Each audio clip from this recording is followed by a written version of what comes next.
پاکستان میں میں بھی کل بھی اپنا بھی واقعہ جو ہے ڈسکس کر رہا تھا کہ اسلام آباد سے مجھے کراچی آنا تھا اور ہم نے لاہور میں ایک انجن بند ہوا تو لاہور میں ہمیں ایمرجنسی لینڈنگ کرنی پڑی. یہ کرکٹ میچ کی اکثر مثال دیتا ہوں, جب آپ جیت جاتے ہیں تو پھر آپ یہ نہیں دیکھتے کہ کس بالر نے بری بالنگ کی, بیٹنگ کس نے بری کی, فیلڈنگ کس نے بری کی, آپ جیت گئے یار, تو بس لوگ سیف ہو گئے, پہنچ گئے جیسے بھی پہنچ گئے. تو یہی صورتحال یہ ہے, لیکن ایسے چلنا نہیں چاہیے. آپ کیا سمجھتے ہیں اس کا حل یہ ہے کہ پی آئی اے کو پرائیویٹائز کر دیا جائے؟ دیکھیں پی آئی اے کے کچھ سیکٹرز کو اگر آپ شروع کریں پرائیویٹائز کرنا تو جو پی آئی اے خسارے میں ہے کم از کم اس کے کارگو کو ہم کر سکتے ہیں پہلے, مطلب ٹو بگن وتھ. اس کا نیو یارک کا ہوٹل بیچنے کی بات ہو رہی تھی. بات یہ ہے شفافیت کے ساتھ اگر کام ہو تو لوگ بھی اس کو قبول کریں. ٹھیک. اور جو سی بی اے ہے وہاں کی کلیکٹیو بارگیننگ ایجنٹ, جو یونینز ہیں, ان کے ساتھ بھی بات کی جا سکتی ہے تاکہ امپلائی کو بھی یہ فیل نہ ہو کہ انہیں جو ہے اس کے بہترین پرائیویٹائزیشن کا ماڈل جو تھا وہ پی ٹی سی ایل کا تھا جب اتصالات والوں نے لیا تو اس میں ساری یونینز آن بورڈ تھی. ٹھیک. ایسا پیکیج ان کو دیا گیا تھا, وہ ایشورنسز اور گارنٹیز دی گئی. یہ کیا وجہ ہے کہ جب ادارے جو ہیں ان کو پرائیویٹائز کرنے کی بات کی جاتی ہے, کوئی بھی سیاسی جماعت جب حکومت میں آتی ہے تو وہ پرائیویٹائز کرنا چاہتی ہے, اور جب وہ اپوزیشن میں ہوتی ہے تو وہ اس کے خلاف آواز کھڑی کر دیتی ہے. بس یہ انفارچونیٹ, یہی ہمارا سب سے بدقسمت. اور یہ ادارے چلانا حکومتوں کا تو کام نہیں ہے بنیادی طور پر. پوری دنیا میں اب مطلب یہ ساری چیزیں تو پرائیویٹ سیکٹر میں ہی ہے نا, لیکن وہ کہتے ہیں کہ نیشنل کیریئر ہے, ہماری پرائیڈ ہے, اور پھر اتنی امپلائمنٹ ہم نے دے دی ہے نا, کیونکہ ہم نے تو ہر چیز کو امپلائمنٹ بیورو بنا لیا. امپلائمنٹ دی ضرور ہے, لیکن ہمارا جو سیلری لیول ہے بہت لو ہے اگر ہم کمپیریزن ٹو ادر ایئر لائنس کرتے ہیں. ہمارے 4 لوگ جو ہیں انٹرنیشنل دوسری ایئر لائن کے 1 کے برابر ہے. اس کا مطلب یہ کہ اگر ہم یہ پرائیویٹائز ہوتی ہے تو اگر آدھے لوگ گولڈن شیک ہینڈ ہوتے ہیں تو باقی لوگ جو کام کے رہ جائیں گے ان کا اسکیل بڑھ جائے گا, ان کی کوالٹی ان کی اپنی بھی بہتر ہوگی, ادارے کی بہتر ہوگی. ہم نے تو یہ ادارے خیراتی اداروں کی طرح بھی تو رکھے ہیں نا, فلاحی ادارے جو کم از کم لوگوں کو روزگار تو دے رہے ہیں. کم دیکھیں ایک جہاز پہ کتنے لوگ ہونے چاہیے اور ہمارے پاس کتنے لوگ ہیں, 5-6 گنا زیادہ ہے ہمارے پاس لوگ. تو اب اس میں ہماری فیوچر پلاننگ کیا ہے, ہم ایئر کرافٹ اور لے رہے ہیں تو اس میں انہی امپلائیز کو ری ایڈجسٹ کریں گے, وہ کریں گے تو سب یعنی انگیج کر کے کریں امپلائی کے ساتھ تو ساری چیزیں ہو سکتی ہیں. لیکن ہمارے چونکہ آئسولیشن میں ہوتی ہے اور اس میں کہیں نہ کہیں کوئی ویسٹڈ انٹرسٹ آ جاتا ہے تو پھر اس کے بعد یہ جو پی ٹی آئی کی حکومت ہے سر, اس پر آپ کی کیا رائے ہے کہ کیونکہ یہ سارا ملبہ جو ہے پی ٹی آئی کی حکومت مستقل طور پہ پچھلی حکومتوں پہ ڈالتی رہی ہے, چاہے اداروں کی تباہی ہو, چاہے معاشی حالت ہو, چاہے کوئی بھی صورتحال ہو, کہ جناب یہ نون لیگ کی حکومت تھی, پیپلز پارٹی کی حکومت تھی, یہ ورثے میں ہمیں سب کچھ ملا ہے. اب آپ کیا سمجھتے ہیں کہ یہ کیا کیسی پرفارمنس ہے پاکستان تحریک انصاف کی؟ پی ایم ایل این اور پیپلز پارٹی کو ایک ٹائم لائن پوچھ لینی چاہیے کہ آپ کب یہ جو ڈھول بجا رہے ہیں پچھلی حکومتوں پہ سارا ملبہ ڈال رہے ہیں, یہ کس ڈیٹ تک ڈالیں گے, اور اس کے بعد پھر آپ کہیں گے ہاں اب سے ہماری رسپانسبلٹی ہے, تو ان سے ایک ڈیٹ تو لے لیں کم از کم, تاکہ وہ یہ بتائیں کہ یہ کٹ آف ڈیٹ ہے, اس کے بعد ہم رسپانسبلٹی لیں گے. ورنہ تو اگلے 10 سال بھی گزر جائیں گے اور وہ رسپانسبلٹی لیں گے ہی نہیں. اور ساتھیوں کے باقی تو وہ 70 سال کا ہے, صرف ان 10 سالوں کا ہی ملبہ نہیں ہے, اس سے پہلے کا بھی. لیکن ابھی بھی جو پرائم منسٹر صاحب ہیں اور آپ کی اپنی رائے جو ہے, اتنا تجربہ ہے آپ کا, پارلیمان کا بھی اتنا تجربہ ہے, اور ان کی جو پوری ٹیم ہے جو 51 تقریباً 52 میرے خیال سے جو منسٹرز بن گئے ہیں, تو اس پوری ٹیم کے بارے میں آپ کی کیا رائے ہے؟ دیکھیں انکمپیٹنٹ, نااہل, دوسرا نا تجربہ کار, اور پھر اس میں کچھ نالائکیاں بھی. سر تجربہ کار تو اس میں بہت سارے لوگ ہیں, مختلف پارٹیز کے تجربہ کار بھی اس کے اندر آ گئے ہیں جو دوسری پارٹیز سے آئے. ہاں لیکن اوور آل پرائیورٹیز کیسے سیٹ کریں اور تبدیلی کیسے آئے گی, اس کی اگر آپ کو بنیاد نہیں معلوم کہ 6 آئینی ترامیم یا اصلاحاتی ایجنڈا ہے 6 نکات کا, اس کے بغیر آپ کچھ بھی کر لیں اور الیکٹیبلز ہی کو الیکٹ کرائیں گے, تبدیلی کی بات کریں گے, اور نئے مڈل کلاس پڑھے لکھے اللہ کا ڈر, لوگوں کا درد رکھنے والے پرخلوص بے لوس لوگوں کو نہیں لائیں گے, اور الیکٹیبلز کی اکثریت رہے گی, اور یوتھ صرف دریا بچھا رہا ہے, نوجوان اسٹیج سجا رہا ہے, نعرے لگا رہا ہے, جھنڈے لگا رہا ہے. لیکن یہ تو المیہ ہماری جمہوریت کا بھی ہے نا, ہمیں بس اس کے علاوہ راستہ نہیں ہے. اگر الیکٹیبل نہیں لے کر آئیں گے تو حکومت میں کیسے آئیں گے, پرائم منسٹر کیسے بنیں گے؟ پھر نہ آئیں. اچھا, اس کا مطلب پھر نہ آئے نا, پھر اتنے بڑے دعوے نہ کریں, پھر کہیں کہ دیکھیں ہمیں لوگوں نے اتنے ووٹ دیے کیونکہ ہم نے الیکٹیبلز کو کھڑا نہیں کیا, ہماری اتنی سیٹیں ہیں تو ہم سے اتنا ایکسپیکٹ کریں. اور ابھی بھی ایک میرا مشورہ ایک ایکسپرٹ کے طور پر ہے کہ بھئی انہیں تو یہ کہنا چاہیے کہ اس پارلیمان میں 2/3 اکثریت نہیں ہے, ہم آئینی ترامیم کر ہی نہیں سکتے اور اپوزیشن ہمیں ساتھ نہیں دے رہی, انہیں اپنا ایجنڈا فلور پہ رکھ دینا چاہیے, آئینی پیکج, آئینی اصلاحات کے ایجنڈے کے طور پر.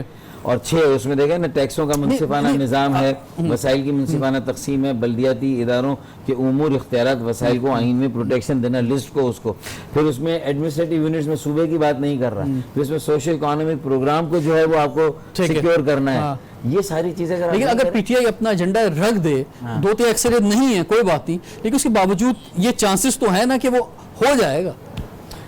کیسے ہوگا سر؟ ہو جاتا ہے, پاکستان میں سب کچھ ہو جاتا ہے, کیا کچھ ہو جاتا ہے, بہت سارے ڈیلز ہیں, بہت ساری چیزیں ہیں, بہت ساری پارٹیز بڑی مر ہیں, تو کچھ نہ کچھ ہو ہی جائے گا. آپ رکھیں تو ایجنڈا تو رکھیں سامنے. ہاں دیکھیں, وہ کہہ رہے ہیں کہ 18ویں ترمیم کو ختم کرنے کے لیے ریورس گیئر لگا رہے ہیں. میں کہہ رہا ہوں 18ویں ترمیم ایسا جتنی بری نہیں ہے جتنا برا اگر ان کو جو کھلتا ہے وہ 7واں قومی مالیاتی ایوارڈ ہے, اس میں سارے وسائل صوبے کو چلے گئے, ٹھیک ہے, وہاں سے واپس لینے کی ضرورت ہے. اگر ابھی اس پہ یہی سب سے بڑا اس وقت محسوس ہو رہا ہے کہ ایک نشانہ نظر آ رہا ہے, ٹارگٹ جو یہ کیا کر رہے ہیں کہ بھائی وکٹیمائزیشن ہے, انتقامی کارروائی ہے, کچھ احتساب ہے, اور اس کی قیمت پر ان کو چھوڑ کر جان بخش دیں گے, اور اس سے ان کو ملا کے جو ہے وہ یہ شاید کروا دیں. ٹھیک ہے جی, لاک ڈاؤن, کورونا کی صورتحال, اور کیونکہ ڈاکٹر فاروق ستار صاحب ہمارے ساتھ ہیں, تو ان کی اپنی سیاست جو کس جگہ پہ جاری ہے, بریک کے بعد پوچھتے ہیں سوال پاکستان کا.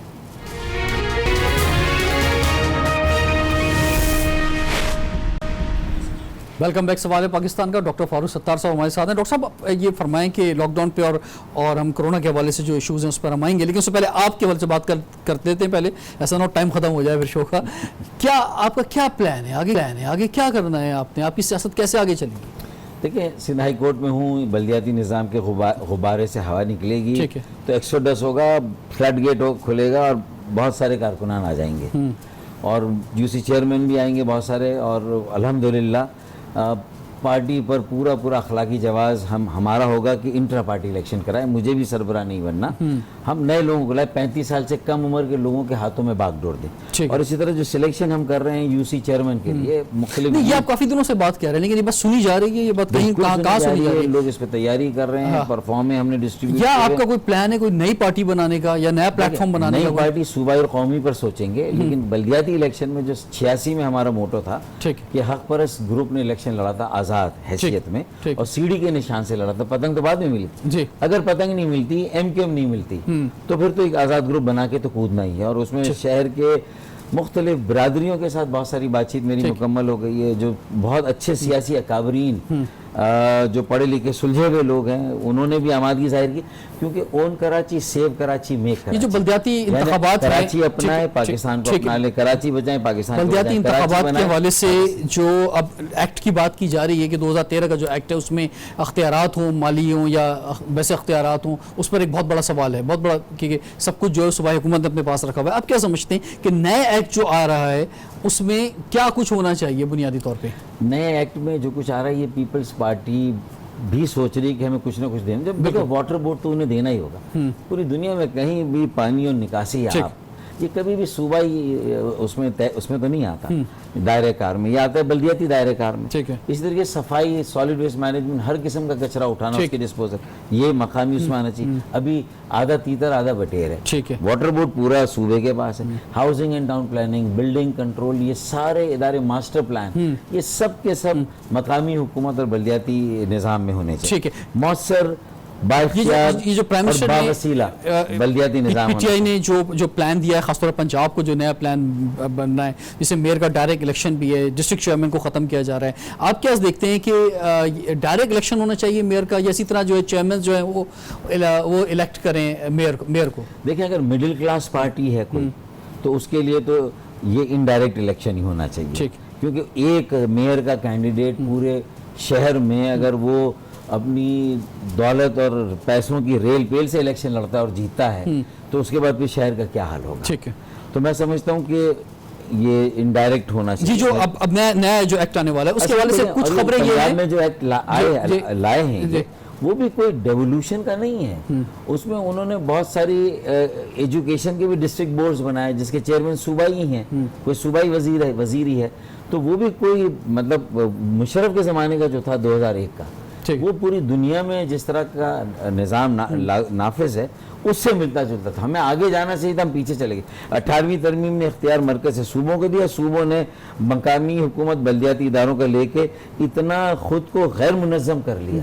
اب وہ چلائیں انویلڈی اور ان مینیجبل ہو ٹھیک ہے. وہ زیادہ تر اختیارات جو اپنے پاس صوبے نے رکھ لیے انہیں نیچے دینے چاہیے تھے. اچھا یہ فرمائیں یہ جو نیا ایکٹ کی بات کی جا رہی ہے اس میں یہ ہے کہ کراچی کے حوالے سے اگر بات کریں تو اس کو دو سننے میں آ رہا ہے کہ 2 حصوں میں بانٹنے کی بات کی جا رہی ہے کہ جناب ایک شہر کے 2 میئر ہوں گے. دیکھیں یہ بھی سارے تجربے کریں گے نا, میں سمجھتا ہوں کہ اس کا مطلب ہے کہ اس میں پہلے سے اور تقریباً 56% آبادی کو جو ہے وہ کچی آبادی کو ڈکلیئر کرنے کے حوالے سے بات دیکھیں یہ تو یہ ہوگا نا کہ اس کا مطلب تجربے کر رہے ہیں, کوئی نئی چیز لا رہے ہیں جو دنیا کے آزمودہ کامیاب تجربہ شدہ جو نظام ہے, ٹھیک ہے, جہاں ساری چیزیں ڈیوالو ہوئی ہیں فیصلہ کرنے کا. اس کا آپ سمجھتے ہیں مستقل حل یہ نہیں ہے کہ 140A کی جو بات کی جاتی ہے آئین کے اندر تو وہاں پر اس کی جو ہے ڈیٹیل جو ہے وہ مینشن کر دی جائے. تو میں نے کہا امور مسائل اور ان کی ذمہ داریاں اس کا تعین لسٹ بنا کے انڈیا کے آئین میں ہے, لوکل لیجسلیٹر میں, جرمنی کے آئین میں لوکل لیجسلیٹر وہ ڈال دیں. اچھا اور اگر جب تک نہیں ڈالتے 2/3 نہیں نا آپ کا بہانہ ہے تو پھر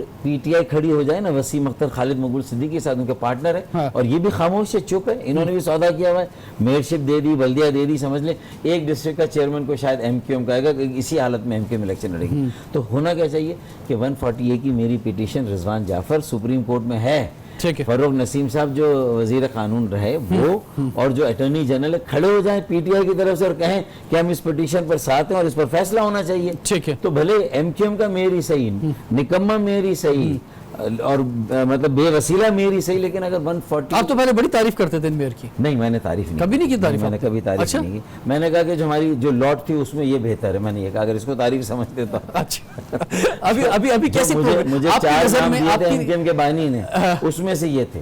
اچھا 4 نام میں سے, اب 4 نام میں یہ بہتر تھے, یہ بہتر تھے اس میں. ٹھیک ہے, تو ابھی کیسی پروگریس ہے آپ کی نظر میں میئر کی یا جو ایم کیو ایم کے ڈسٹرکٹ چیئرمینز ہیں ان کی؟ اگر یہ 4 ڈسٹرکٹ چیئرمین 4 سال میں جانے کی بجائے 3 سال مکمل کر کے یہ استعفیٰ دے کے آ جاتے. ٹھیک ہے, کیونکہ مگرمچھ کے آنسو ہے, لوگ نہیں مانیں گے الیکشن میں اس بات کو کہ اختیار نہیں تھا, وسائل نہیں تھے. کوئی ایک بڑا منصوبہ K4 کہاں, اس میں کوئی پروگریس ہے نہیں ہے. نکاسی آپ کی جتنی فرسودہ لائنیں چینج کرنی, ریسائکلنگ, سیوریج ٹریٹمنٹ پلانٹ سب بیکار پڑے ہوئے, ان میں کوئی پیش رفت نہیں ہے. اسی طریقے سے کچرا اٹھانے کے نظام کو جدت دینا, کوئی گاڑیاں کراچی کے بیشتر علاقوں میں سرکولر ریلوے کے اوپر کوئی بات نہیں, اور کراچی پیکیج میں بھی ان چیزوں کا بالکل اور وزارت خالد, اور ہم تو بلکہ تعریفیں کر رہے تھے جب سابق چیف جسٹس ثاقب نثار صاحب نے کچھ ایکشن لیے تھے کراچی میں, یا موجودہ چیف جسٹس صاحب نے جو ایکشن لیے ہیں تو مقصد وہ زیادہ بہتر ہے. حالانکہ یہ کام تو صوبائی حکومت کا یا لوکل گورنمنٹ کا, یہ ایکشن ان کو وہاں سے آرڈر آنے سے پہلے خود لے لینے چاہیے تھے, وہاں کھڑا ہونا چاہیے تھا میئر کو اور کہنا چاہیے تھا. اس عید پر پانی کا ایک بڑا مسئلہ رہا اور بڑے علاقوں پہ پانی نہیں تھا. یہ ہر گرمی میں رہے گا اور بد سے بدتر ہوتا چلا جائے گا, کیونکہ 12 سال سے ایک اضافی بوند پانی کراچی کو نہیں ملا ہے. ٹھیک ہے, K4 اسی طرح پڑا ہے, وہی مرکز اور صوبے کی لڑائی ہے. پہلے PMLN کی اور پیپلز پارٹی کی لڑائی تھی, اب PTI کی اور پیپلز پارٹی کی لڑائی ہے. پیپلز پارٹی کو چونکہ اسپیس اور وقت ملتا گیا وہ اس کی قیمت بڑھاتے چلے گئے. اب قیمت بڑھتی چلے گئی, لوگوں نے کہا اس میں کک بیک کمیشن وہ بھی بڑھتا چلا گیا, اس کے لیے قیمتیں بڑھی. پھر وہ لائن ڈالی جا رہی تھی, اس کا مختلف راؤٹ دیا گیا جو بحریہ ٹاؤن کے قریب سے کہیں سے جا رہا تھا, تو اس میں بھی ایک کیش تھا, وہ ذرا انفیزیبل اور ان نیچرل ثابت ہوا. تو پھر وہ پورا پلان ریوائز ہو رہا ہے. تو اس کا مطلب یہ ہے کہ کہیں نہ جہاں جہاں ویسٹڈ انٹرسٹ آیا ہے کسی طبقے, کورونا کے حوالے سے لوگوں کو کیا میسج دینا چاہیں گے سر؟ احتیاطی تدابیر اختیار کرے, یہ ریئل تھریٹ ہے, اس کو غیر سنجیدگی سے نہ لیں. اور اگر اب مجبور ہے کاروبار, تجارت اور معیشت کو بحال کرنا ہے تو SOPs پر عمل درآمد کے لیے جب راشن بانٹنے کے لیے نوجوانوں کو یوز نہیں کیا حکومت نے, کم از کم ہر مارکیٹ کے ساتھ نوجوانوں کی کھیپ دے دے تاکہ وہ گول دائرے بنا کر مارکیٹ کے باہر اور مارکیٹ کے اندر دکانوں پر کتنا رش ہونا چاہیے وہ کر لیں. اسی طرح آج سے طے کریں کہ 15 جولائی کو اگر ہم نے تعلیمی ادارے کھولنے تو کوئی اب تک موومنٹ نظر آئی کہیں پر سعید غنی نے private school college university management کو انگیج کیا, یا کہیں پر اس نے جو ہے وہ اپنے سرکاری افسروں کو بلا کے یہ طے کیا کہ ایک اسکول میں 1000 بچے ہیں تو 2 شفٹیں کر دیں گے تاکہ اسپیسنگ ہو جائے, کلاس چھوٹی ہو جائے, یا ایک دن پرائمری چلے گی اگلے دن سیکنڈری چلے گی, اس طرح ہوگا. تو مطلب کوئی نہ کوئی SOP تو اس کی بنے گی. ابھی سے بنانے لگے. تعلیم بہت امپورٹنٹ ہے, کاروبار, تجارت اور معیشت. ہمیں اصل میں یہ سوچنا ہوگا کہ اب لاک ڈاؤن کرنا نہیں ہے, ہمیں ورکنگ کی طرف آنا ہے. ملک جو ہے مطمئن لاک ڈاؤن کا نہیں ہو سکتا. ہاں اب یہ ہے کہ اگر ہمیں کام کرنا ہے, تعلیمی ادارے کھولنے, تو وہ کیسے کھولیں گے اس فارمولے بات جو آپ نے بات کی. تو صرف ہرڈ امیونٹی کے رحم و کرم پہ نہیں رہیں گے. بالکل, پہلے یہ ذہن تو بنانے کہ ہمیں اوپن کرنی ہے چیزیں, ہمیں اوپن کرنی ہے چیزیں. ڈرانے کے لیے نہیں کہا, اگر اسپائک ہمارے آگے گئی اور ہرڈ امیونٹی پر ہی ہم چلے گئے کہ بس اللہ توکل. سر آپ پروگرام میں آئے اور شعر نہ سنیں ایسا ہو نہیں سکتا, تو ویری کوئک کوئی اچھا تھا شعر سنا دیں تو ہم خداحافظ کہہ دیں. اس سے پہلے میں یہ کہوں گا, دیکھیے دوسری عید گزری, علی رضا عابدی کو اس بار ہم نے بہت مس کیا, اس کے قاتلوں کو بھی گرفتار ہونا چاہیے اور اس کی سازش کو بھی بے نقاب ہونا چاہیے. اس میں میڈیا کو بھی جس طرح یہ جہاز کا حادثہ ہوا اس کو ہمیں فالو کرنا چاہیے تاکہ وہ بے گناہ لوگ. اچھا تھا آپ شعر سنا دیں موقع کی کچھ دیر کی خاموشی ہے پھر شور آئے گا, کچھ دیر کی خاموشی ہے پھر شور آئے گا, کورونا کا صرف وقت آیا ہے, ہمارا دور آئے گا. بہت بہت شکریہ ڈاکٹر فاروق ستار صاحب. رضوان جعفر کو اجازت دیجیے, سوال پاکستان کا.